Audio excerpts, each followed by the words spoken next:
dan hasil akan dibawakan oleh perbedaan dan berpegang tangan dan berlari, singkirkan egomu, oh kau. Oke, bismillahirrahmanirrahim. Assalamualaikum warahmatullahi wabarakatuh. Selamat malam untuk teman-teman. Selamat malam untuk teman-teman kelompok. Ya, malam ini kita akan presentasi mengenai tujuan dari asesmen diagnostik. Sebelum saya menjelaskan materi mengenai asesmen diagnostik, kita tahu bersama bahwa asesmen itu adalah sebuah penilaian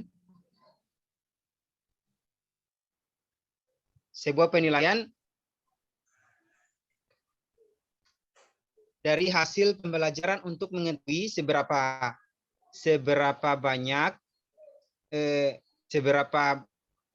banyak siswa mengetahui dari hasil belajarnya selama ini. Dalam gambaran besarnya, tujuan asesmen diagnostik ini adalah untuk mematakan kemampuan siswa di kelas secara cepat, di mana siswa mengetahui yang sudah paham dan siswa yang belum paham. Secara garis besarnya, secara umum tujuan dari asesmen diagnostik ini adalah yang pertama, mengetahui kesejahteraan psikolog dan sosial dari emosi siswa. Yang kedua, mengetahui aktivitas selama belajar di rumah. Yang ketiga, mengetahui kondisi keluarga siswa. Yang keempat, mengetahui latar belakang pergaulan siswa. Dan yang kelima adalah mengetahui gaya belajar, karakter, serta minat siswa. Ya, mungkin itu saja penjelasan dari tujuan asesmen diagnostik. Saya persilakan kepada teman-teman untuk mengajukan pertanyaan mengenai tujuan dari asesmen diagnostik atau penjelasan dari yang saya jelaskan. Oke, saya persilakan.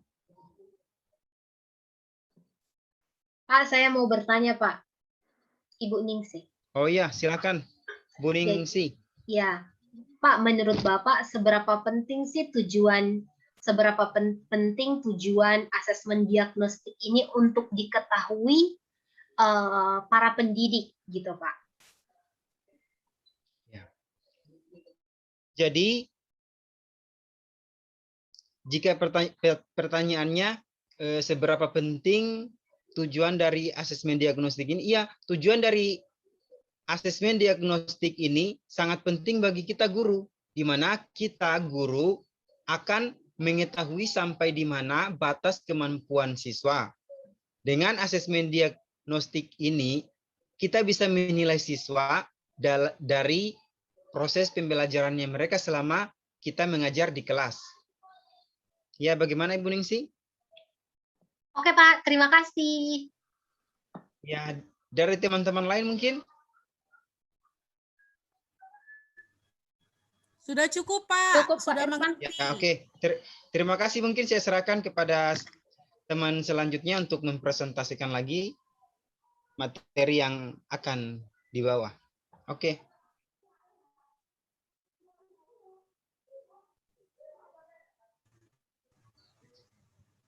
Bapak Ibu, selanjutnya saya yang akan mempresentasikan. Oke, siap, Bu. Sebentar saya share screen ya. Yang tentang tahapan-tahapan pembuatan asesmen diagnostiknya. Jadi, di dalam tahapan pembuatan asesmen diagnostik ini, ada kegiatan persiapan. Terus ada lagi kegiatan pelaksanaan. Di dalam kegiatan pelaksanaan ini nanti ada tanya jawab dan tindak lanjut. Jadi di persiapan ini apa yang harus kita persiapkan untuk membuat pembuatan asesmen ini? Kita bisa lihat di sini bahwa di dalam kegiatan persiapan itu contohnya seperti ini. Misalnya kita berpikir apa alat bantu yang bisa kita gunakan. Kalau Bapak Ibu bisa lihat di sini adalah mempersiapkan pertanyaan-pertanyaan kunci. Ya, misalnya apa yang sedang dialami oleh siswa. Jadi kita mau melihat apakah siswa itu sedang bingung atau senang atau sedih atau dia merasa oke-oke Gembira. saja. Jadi kita juga bisa menyiapkan gambar-gambar seperti emosi begini ya, gambar-gambar emoticon yang banyak anak-anak itu suka. Jadi kita bisa mempersiapkan ini untuk nanti di mana di dalam kegiatan ini ada persiapannya. Inilah persiapan yang kita bisa kita bisa lakukan ya.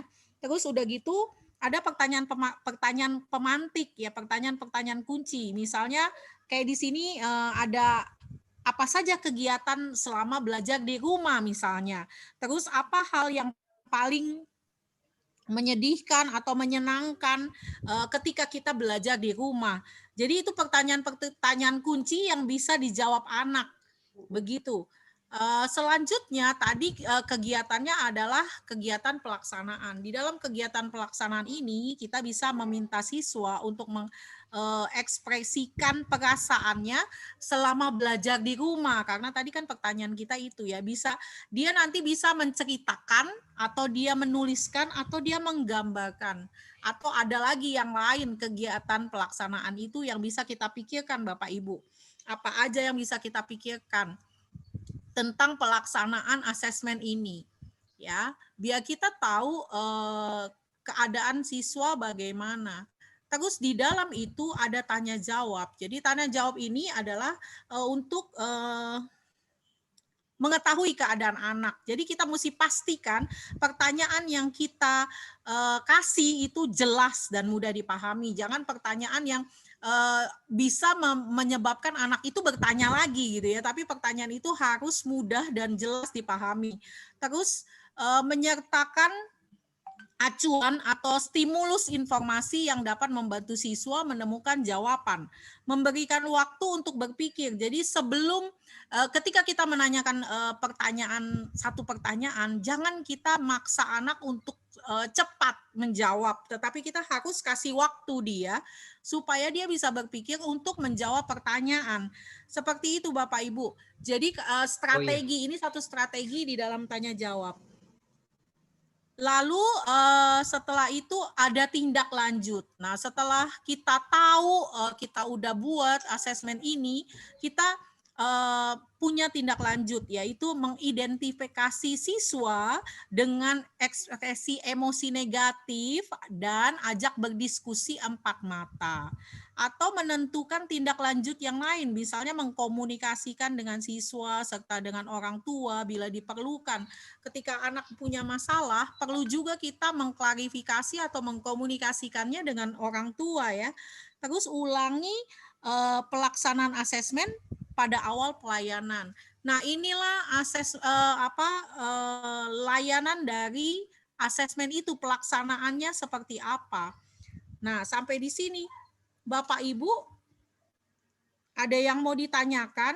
Ya, oke, terima kasih atas penjelasannya. Saya ingin bertanya, Bu, mengenai Iya, Pak.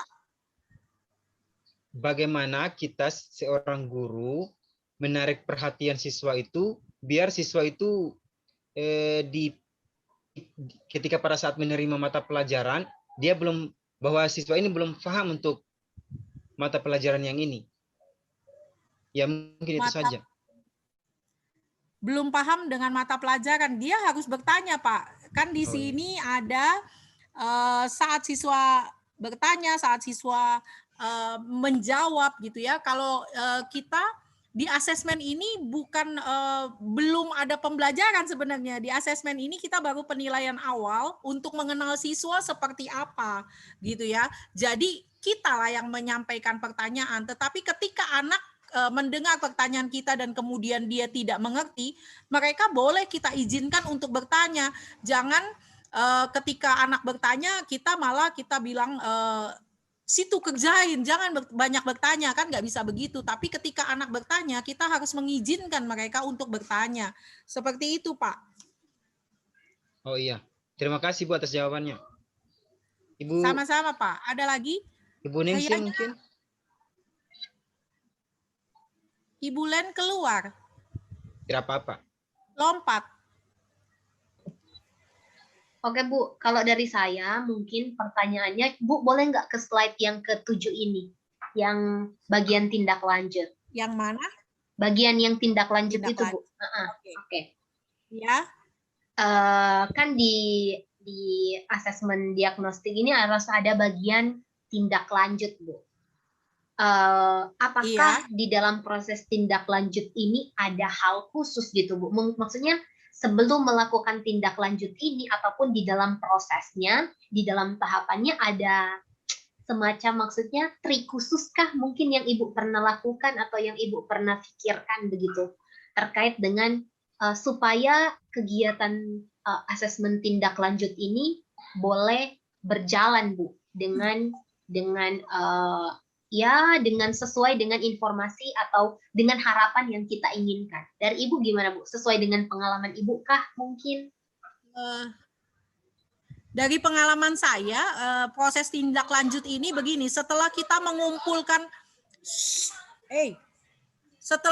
mengumpulkan data identifikasi siswa gitu kan, baru kita bisa menentukan tindak lanjut, dan tindak lanjut kita ke masing-masing siswa itu berbeda-beda, jadi tidak bisa kita samakan begitu ya. Satu siswa misalnya kita bisa nanya ke orang tua, atau satu siswa lagi kita bisa memanggil dia untuk kita wawancara seperti itu. Jadi tidak semua jadi menindaklanjuti siswa itu antara satu siswa dengan dengan yang lainnya tidak bisa sama kita samakan begitu, tapi bisa kita lakukan tindak lanjut bergantian dan dengan metode yang berbeda-beda begitu. Oke Bu, terima kasih Bu Lydia. Iya, sama-sama. Saya stop screen. Sepertinya laptopku mau lobet, tapi lanjut saja tidak apa-apa. Bisa sambil dicas, Pak. Jangan sampai jaringan dia gangguan lagi. Oh, sekarang tinggal kita mau presentasi yang selanjutnya dari Ibu Len. Baiklah, sekarang saya akan mencoba mempresentasikan konsep asesmen, proses, dan hasil.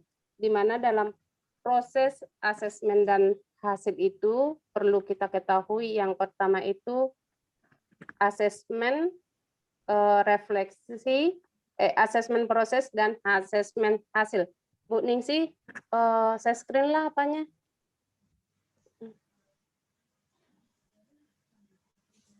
Sudah terlihat Bu? Belum. Sudah masuk.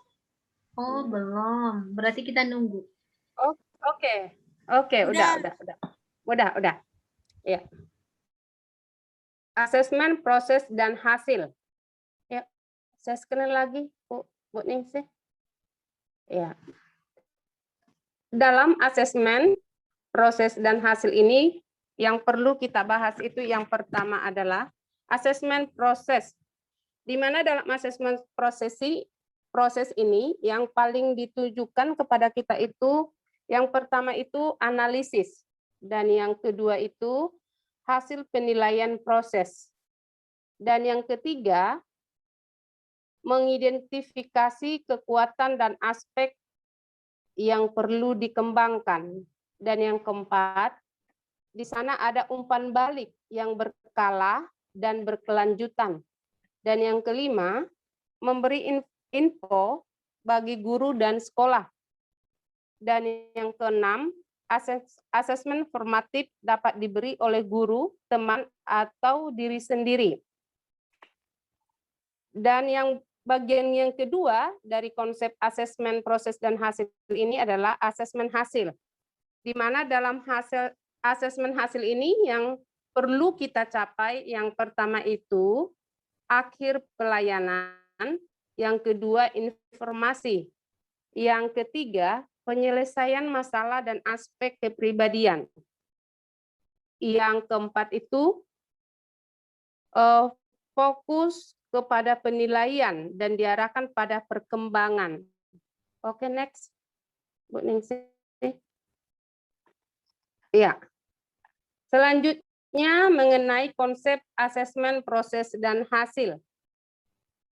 Di mana dalam konsep asesmen proses dan hasil ini ada umpan balik, di mana umpan balik itu boleh diberikan oleh guru untuk memperbaiki dan mengembangkan program BK. Yang kedua, bahan informasi. Bahan informasi ini bagi pihak pimpinan sekolah, guru mata pelajaran, dan orang tua peserta didik tentang perkembangan sikap dan perilaku atau tingkat tercapaian tugas-tugas dan perkembangan peserta didik ini secara agar secara bekerja sama meningkatkan kualitas implementasi program BK di sekolah. Dan yang ketiga, bahan untuk pertanggungjawaban akuntabilitas pelaksanaan program bimbingan dan konseling. Next, Bu Ning. Baik, di dalam konsep asesmen proses dan hasil ini, penekanan yang paling penting itu mengenai fungsi asesmen proses dan hasil.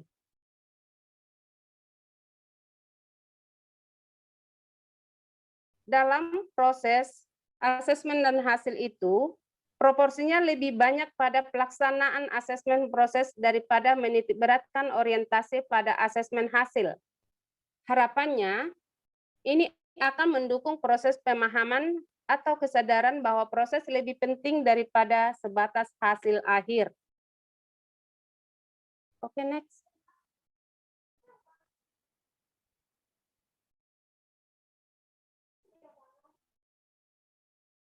Penekanan pada asesmen proses membangun keseimbangan asesmen proses dan hasil, yaitu jumlah asesmen proses sebaiknya lebih banyak dari jumlah asesmen hasil. Dan yang kedua, tujuan asesmen proses adalah untuk perbaikan dan pengembangan diri. Asesmen proses dapat membantu mendapatkan hasil yang lebih baik di dalam asesmen hasil di akhir, juga untuk mengoptimalkan kegiatan pelayanan yang diberikan oleh guru. Next.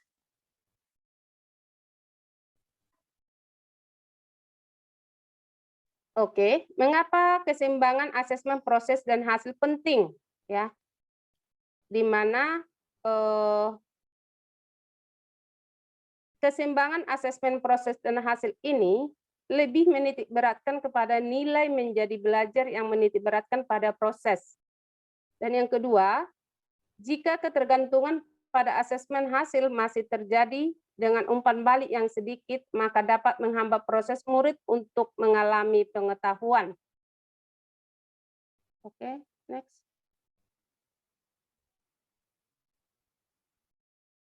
Yang terakhir itu mengenai agenda sesi. Dalam konsep asesmen proses dan hasil, bentuk asesmen dan umpan balik. Oke, terima kasih Bu Lenti. Bagian ini akan saya lanjutkan. Jadi Bapak Ibu sekalian, setelah kita mendengar terkait dengan pemaparan dari rekan sebelumnya terkait dengan konsep asesmen proses dan hasil, kita sudah mendapat gambaran yang lebih baik terkait dengan apa sih sebenarnya itu konsep asesmen proses dan konsep asesmen hasil. Kita masuk pada poin yang kedua, yaitu terkait dengan bentuk asesmen. Nah, terkait dengan bentuk asesmen ini, bentuk-bentuk asesmen ini secara umum terdapat dua. Ada yang secara tidak tertulis maupun yang secara tertulis. Kita melihat contoh yang pertama dulu Bapak Ibu sekalian, di mana contoh bentuk asesmen tidak tertulis. Kita sebagai guru BK, kita juga bisa menerapkan asesmen tidak tertulis ini seperti apa? Ketika proses layanan kita berikan, kita mengajak siswa-siswa kita untuk berdiskusi, ataupun kita mengajak mereka untuk berdiskusi dengan teman sekelasnya, begitu, teman sebayanya, ataupun kita bisa mengajak mereka untuk membuat sesuatu produk. Dan hal tersebut dapat juga bermanfaat baik untuk mereka karena bisa mengembangkan kreativitas mereka sendiri begitu. Selain diskusi kelas, membuat suatu produk tertentu, kita juga bisa mengajak mereka untuk mempresentasikan sesuatu dengan kita memberikan terlebih dahulu suatu topik. Suatu topik yang kita bisa berikan untuk mengajak mereka membahas dan pada akhirnya mereka bisa mempresentasikan ketika proses layanan itu berjalan.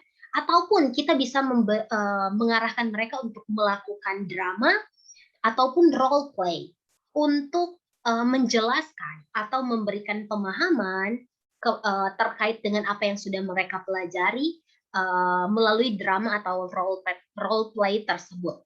Ataupun tes lisan, ya Bapak Ibu, ataupun tes lisan, di mana tes lisan ini dapat kita berikan melalui kuis tanya jawab secara lisan, ataupun kita bisa gunakan tes lisan ini untuk mengkonfirmasi pemahaman murid terhadap proses pembelajaran yang kita berikan kepada peserta didik maupun maupun menerapkan sebagai proses umpan balik yang pada akhirnya bisa menolong para peserta didik kita untuk bisa berproses di dalam asesmen proses dan hasil ini. Selanjutnya terkait dengan asesmen yang tertulis Bapak Ibu. Kalau tadi kita membahas yang tidak tertulis atau lebih kepada verbal. Tetapi sekarang kita akan membahas terkait contoh bentuk asesmen secara tertulis. Contohnya refleksi ketika kita mengajar, memberikan pembelajaran kepada siswa-siswa kita di akhir sesi kita bisa mengajak mereka untuk berefleksi. Kira-kira apa sih yang sudah mereka pelajari atau poin penting apa yang mereka refleksikan dari proses pembelajaran ini. Ataupun untuk lebih mengembangkan argumentasi mereka, kita bisa mengajak mereka untuk mengerjakan esai atau jurnal. Esai atau jurnal untuk mengajak mereka menulis mungkin secara lebih sistematis begitu dengan template yang ada untuk mengajak mereka mengeksplorasi materi yang diberikan untuk mereka buat dalam tulisan yang lebih sistematis. Selanjutnya poster. Nah, poster ini cukup menarik juga Bapak Ibu karena anak-anak juga bisa mengkomunikasikan suatu topik bahasan mereka semenarik mungkin.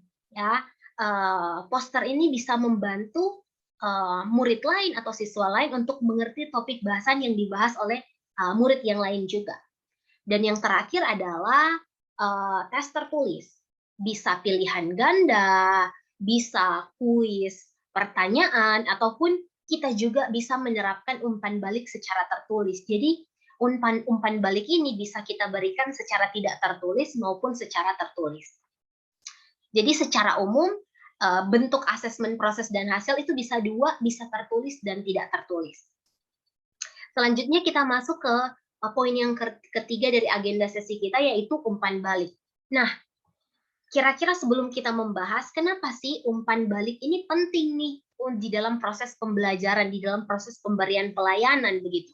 Bapak Ibu sekalian, bahwa umpan balik merupakan suatu kumpulan informasi. Sekali lagi, umpan balik itu suatu kumpulan informasi mengenai bagaimana seseorang melakukan suatu kegiatan. Dalam hal ini, seseorang yang dimaksud adalah peserta didik Bapak Ibu.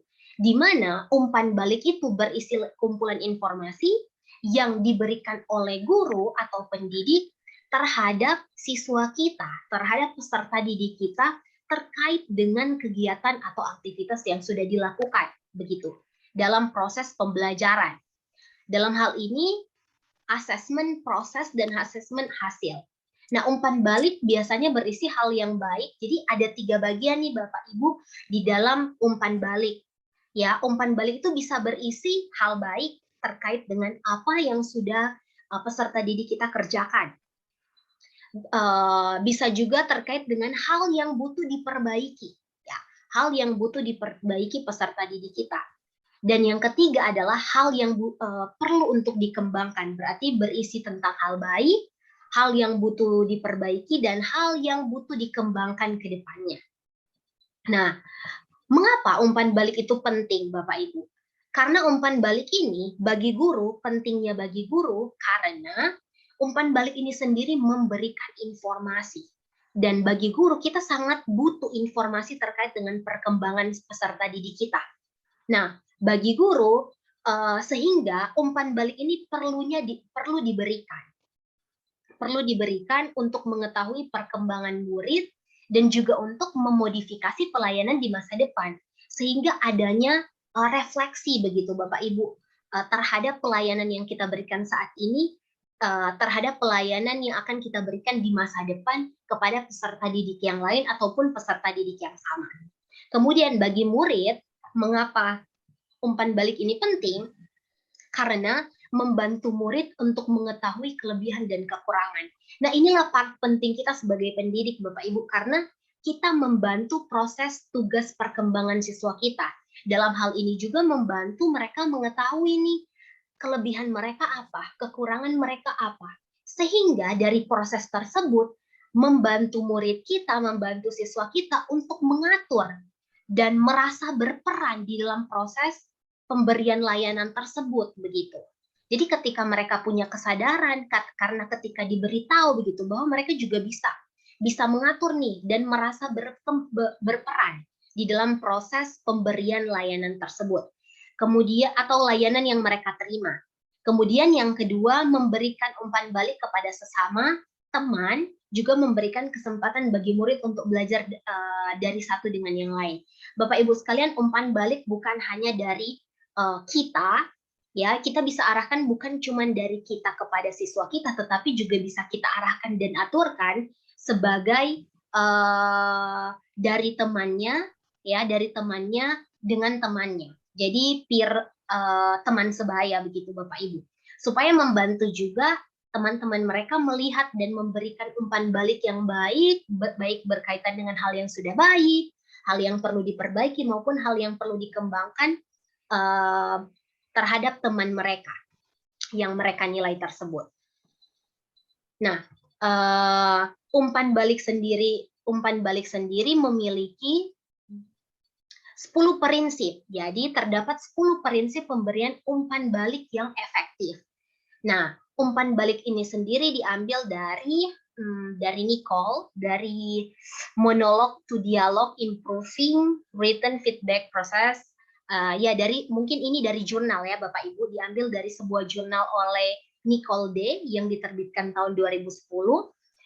Terdapat 10 prinsip pemberian umpan balik yang efektif. 10 prinsip tersebut adalah mudah dimengerti tentu saja. Kemudian transferable, kemudian melihat ke belakang, spesifik, lebih dari penilaian. Mungkin maksudnya lebih dari penilaian ini adalah kita tidak hanya berfokus kepada performa si siswa tersebut, tetapi kita fokus kepada pencapaian yang sudah siswa tersebut capai begitu. Kemudian tepat waktu, ya, jangan sampai kita memberikan feedback setelah tugasnya sudah selesai, karena pada akhirnya feedback tersebut tidak akan berdampak besar. Kemudian kontekstual, sesuai dengan kondisi yang dihadapi, seimbang, kemudian mengarah atau melihat ke masa depan, begitu, dan juga selektif. Ya, kita perlu detail untuk memberikan komentar-komentar ataupun arahan-arahan kita di dalam umpan balik yang kita berikan kepada peserta didik kita. Selanjutnya, di dalam umpan balik ini sendiri, ketika kita membuat umpan balik itu, ya kita perlu untuk efektif gitu. Ada 3 hal yang akan saya sampaikan terkait dengan feed up, feedback, dan feed forward. Nah, feedback yaitu kita membantu siswa kita untuk mengklarifikasi tujuan. Misalnya kita memberikan suatu tugas, kemudian kita memberikan kita membuat siswa kita semakin mengerti terkait dengan apa sih yang mereka kerjakan tersebut. Dengan kita mengklarifikasi. Nanti sebentar akan saya tunjukkan ada tangganya begitu terkait dengan bagian ini. Kemudian feedback, kita memberikan tanggapan terhadap pekerjaan murid kita, terutama kemajuan mereka, dan itu kita bisa tuliskan ataupun kita bisa sampaikan. Kemudian feed forward, kita berikan saran sehingga di masa depan siswa tersebut bisa lebih baik lagi, ya, dari feedback yang kita sudah berikan sebelumnya. Kemudian ketika membuat umpan balik yang efektif, kita membutuhkan tujuan dan sasaran yang jelas dan dapat dimengerti oleh murid yang kita ajar maupun kita sebagai guru yang mengajar. Kemudian yang ketiga, kita juga harus membuat umpan balik yang memungkinkan murid untuk dapat mengidentifikasi begitu apa yang mereka ketahui, apa yang mereka pahami, di mana mereka membuat kesalahan, dan di mana mereka memiliki kesalahpahaman. Kita membantu untuk mengoreksi pemahaman yang salah atau missing yang mereka hadapi ketika proses pembelajaran terjadi. Nah, umpan balik sendiri ini juga baik dari guru maupun bisa diperoleh dari guru maupun teman sebaya, begitu, teman sekelasnya.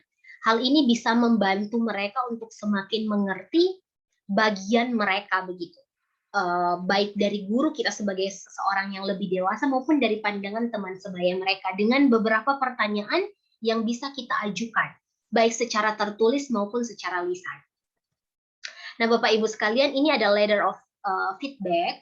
Ini adalah contoh praktek ketika kita memberikan umpan balik secara berjenjang. Jadi ternyata ada jenjangnya Bapak Ibu. Jadi jenjang 1, yang kedua, yang ketiga, yang keempat, sampai yang kelima. Di mana pertama, jenjang yang pertama, ketika kita memberikan feedback, perlunya kita memberikan klarifikasi terlebih dahulu terhadap suatu tugas. Tugas yang dia kerjakan, kita beri klarifikasi dulu, misalnya dengan contoh pertanyaan, apa yang kamu maksud dengan misalnya stres, atau apa yang kamu maksud dengan time management, begitu. Kemudian tangga yang kedua, kita berikan penilaian, begitu. Oh, ini menarik yang kamu buat ini karena kamu punya dasar seperti ini, seperti ini. Tangga yang ketiga yaitu perhatian. Kita berikan perhatian bahwa misalnya contoh, bagaimana kamu bisa mengerjakan bagian ini, begitu.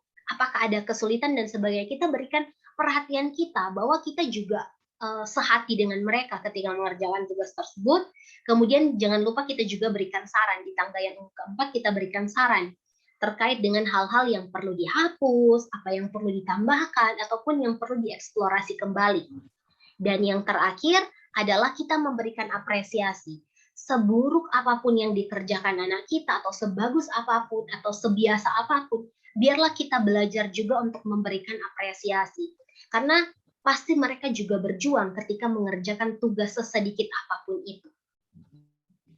Oke, Bapak Ibu sekalian, itulah terkait dengan penjelasan, terkait dengan bentuk-bentuk asesmen yang dapat kita lakukan, maupun terkait dengan umpan balik setelah pemberian asesmen. Apakah dari Bapak Ibu ada yang mau ditanyakan?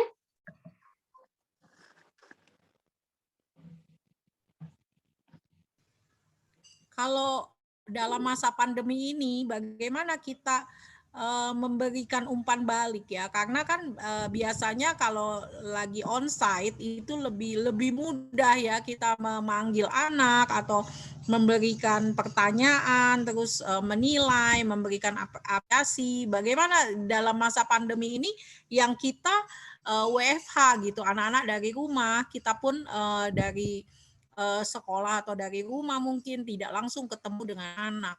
Kayaknya BK ini tidak berjalan secara tidak berjalan secara maksimal gitu ya, karena kita tidak langsung bertemu dengan anak.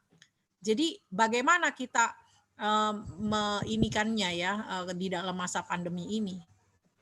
Oke Bu, terima kasih pertanyaannya Ibu Lydia. Jadi hal yang pernah saya lakukan ya sejauh ketika saya memberikan feedback kepada peserta didik yang saya ajar, perlunya di dalam masa daring ini, pembelajaran daring ini melibatkan teknologi Bapak Ibu.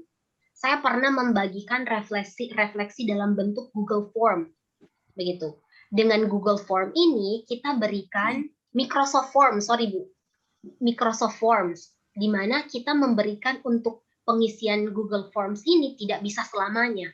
Ada jangka waktu yang kita berikan, misalnya 3 hari, 1 minggu, di mana kita memberikan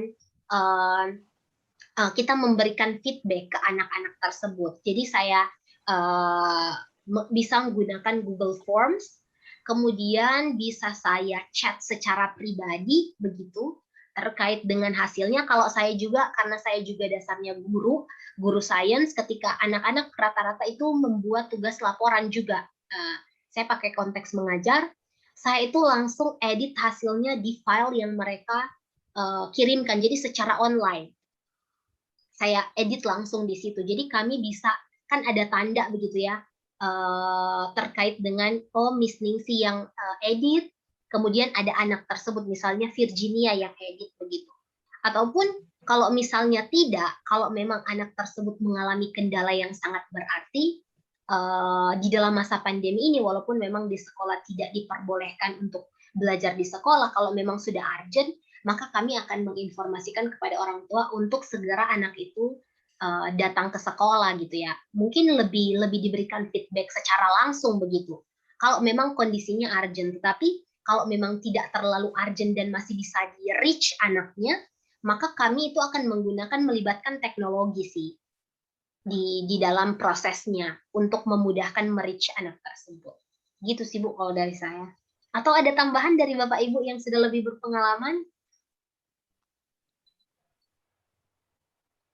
Iya, kalau misalnya kita memanfaatkan teknologi, kadang dari pengalaman saya sendiri ya, anak-anak itu suka tidak merespon.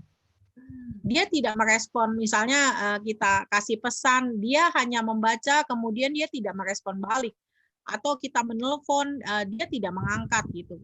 Kalau kayak misalnya bisa diedit beramai, itu apa, form apa yang bisa diedit beramai-ramai secara online? Bu, yang diedit secara online itu misalnya pemberian feedback terhadap tugas. Jadi feedbacknya langsung di tugas. Jadi kalau ada yang kita masuk, ya tugasnya. Tapi kalau form itu lebih ke saya bagikan form secara umum sih Bapak Ibu. Terkait dengan, atau enggak saya bikin, ya memang ini agak capek juga ya Bapak Ibu kalau kita mau bikin satu-satu begitu. Saya kasih Google Form, itu berupa, sorry ya, mohon maaf Bu Lydia, Ibu maksudnya umpan balik ya Bu, bukan bentuk asesmen ya Bu. Maaf ya Bu, yang terkait dengan itu Google Form saya salah. Jadi bukan ternyata. Saya pikir tadi bentuk asesmen Mas, makanya saya kepikiran Google Form, ternyata enggak. Tetapi lebih kalau pengerjaan tugas tersebut, saya biasanya Bapak Ibu ya, kalau nggak tahu sih Ibu, Bapak Ibu lain, nggak ada ya Pak Irfan ya, Ibu-ibu sekalian, kalau saya ngerjain tugasnya puji Tuhan, anak-anak itu merespon begitu, punya kesadaran ketika saya kasih feedback, biasanya mereka kirim ke saya secara online supaya mereka bisa edit, saya bisa edit langsung, feedbacknya itu langsung kami berikan secara langsung. Tetapi sejauh ini ya Bu Lydia, pengalaman saya ya mungkin agak berbeda juga sih. Siswa-siswa yang saya ajar ketika diberikan feedback memberikan responnya ketika di chat. Kalaupun memang enggak, saya akan langsung ke orang tuanya. Tapi biasanya kalau orang tuanya sudah bilang, pasti akan diberikan masukan ya, pasti kalau dihubungi pasti akan segera dibalas begitu. Itu sih Bu pengalaman saya. Iya, berarti anak-anak di sana lebih baik-baik daripada anak-anak di sini ya. Agak takut sih Di sini, mereka. kalau di sini di chat mereka hanya read. Terus kalau kita telepon kadang tidak mau diangkat. Kadang memang mau diangkat, tapi kadang nggak mau diangkat. Sampai akhirnya ada satu kali saya pernah begini. Ibu sedih loh karena WA ibu tidak pernah dibalas. Ibu sedih loh karena telepon ibu tidak diangkat begitu ya. Ada satu anak yang memang dari WA grup itu yang balas, ibu maaf saya ketiduran, ibu maaf saya memang lagi tidak pegang handphone. Jadi kendala kita ketika pandemi ini kita tidak bisa menjalankan ini dengan maksimal kayaknya ya kan.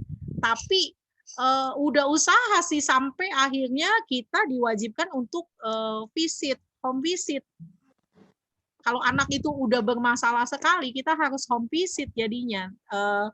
Ya walaupun agak-agak gentar bagaimana home visit itu kan, kita nggak tahu keadaan orang itu di rumah bagaimana kan, apakah dia sehat atau enggak begitu. Tapi ya kita belajar dari sini,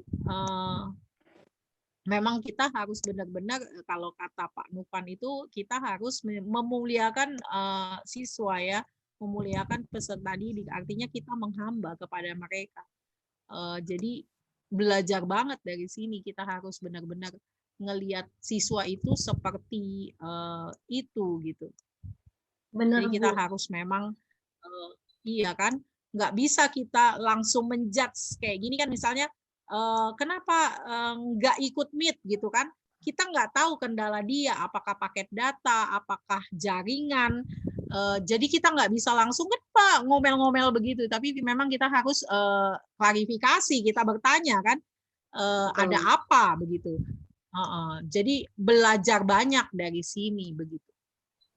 Kalau saya Bu, yang paling ampuh kalau saya udah telepon orang tua gitu terkait dengan pemberian feedback. Jadi kan pasti ada proses pengumpulan informasi lain toh Bu untuk sebelum menghubungi orang tua. Misalnya anak-anak itu udah takut duluan begitu. Kalau pengalaman yang saya hadapi, jadi mereka akan sesegera mungkin untuk membalas chat saya di Microsoft Teams, di Teams yang kami gunakan. Sehingga cuman memang 1-2 anak saja yang perlu penanganan urgent gitu, yang perlu home visit ataupun disuruh datang ke sekolah untuk diberikan feedback lebih khusus ke anak tersebut. Tetapi kalau sejauh ini untuk chat, rata-rata anak-anak yang saya hadapi masih oke sih Bu, masih memberikan responnya. Palingan 1-2 aja. Gitu sih Bu. Terima kasih Ibu untuk pertanyaannya. Walaupun saya sempat salah tadi ya. Ya, terima kasih Salam. Bu Ningsih. Oke, jadi sekian presentasi saya dan kita semua. Saya stop share screen. Demikian presentasi untuk kelompok 3. Terima kasih.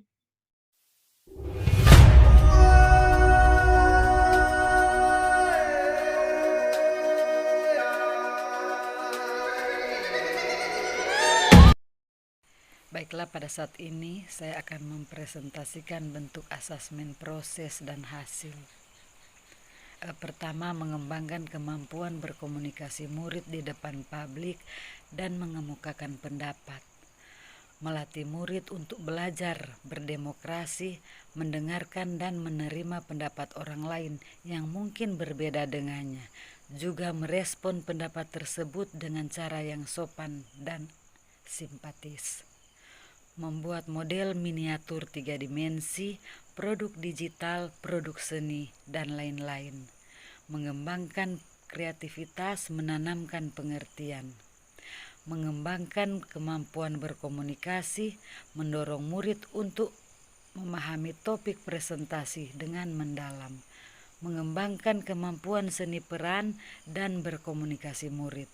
Mendorong murid untuk melihat sebuah masalah dari perspektif yang berbeda, sehingga dapat menumbuhkan jiwa empati dan berpikiran kritis murid. Tes tanya jawab secara lisan mengkonfirmasi pemahaman murid dan menerapkan umpan balik. Sekian dan terima kasih.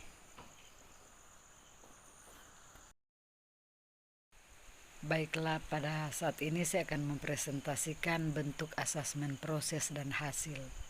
Pertama, melatih murid untuk berperan aktif dalam mengevaluasi pembelajaran mereka sendiri dan memikirkan bagaimana cara mereka dapat memperbaiki diri. Hasil refleksi ini dapat digunakan guru untuk melihat sisi akademis murid seperti mengembangkan argumen, menyajikan bukti, mencari sumber yang terpercaya untuk mendukung argumen dan menggunakan referensi dengan tepat dan akurat. Melatih kemampuan murid untuk mengorganisasi dan mengekspresikan ide pemikiran mereka dalam bentuk tulisan. Biasanya tulisan dengan bahasa yang kurang formal, sehingga memberikan murid kebebasan berpikir kreatif. mendorong murid untuk mengeksplorasikan topik dan mengkomunikasikan pemahaman mereka, menerapkan umpan balik.